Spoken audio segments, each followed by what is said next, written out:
வணக்கம். இன்னைக்கு Navaratri special day 8. இன்னைக்கு புரன்பொலி தான் செய்ய போறோம். வாங்க பார்க்கலாம். 300 கிராம் அளவுக்கு கடலை பருப்பை 2 மணி நேரம் ஊற வச்சு ஒரு விசிலுக்கு வேக வச்சு எடுத்துக்குவோம். இப்போ 1 கப் அளவுக்கு மைதா மாவு, 1 கப் அளவுக்கு கோதுமை மாவு ரெண்டையும் மிக்ஸ் பண்ணிட்டு 1/2 டேபிள் ஸ்பூன் மஞ்சத்தூள், தேவைக்கு உப்பு சேர்த்து சப்பாத்தி மாவு பதத்துக்கே நல்லா மிக்ஸ் பண்ணிடுவோம். மிக்ஸ் பண்ணிட்டு 1 டேபிள் ஸ்பூன் அளவுக்கு நெய் சேர்த்து நல்லா மிக்ஸ் பண்ணி ஒரு 20 நிமிஷம் ஊற வச்சுக்குவோம்.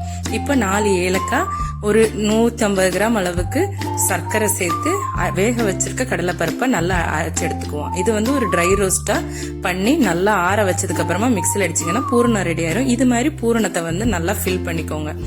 சப்பாத்தி மாவை நல்லா கொஞ்சம் கனமாவே எடுத்துக்கோங்க. அப்பதான் பூரணம் வெளியில விழாம இருக்கும். சப்பாத்தியை தேய்க்கிற மாதிரி தேய்ச்சிட்டு நல்லா தவால போட்டு நெய் விட்டு எடுத்தீங்கன்னா நம்ம புரன்பொலி ரெடி.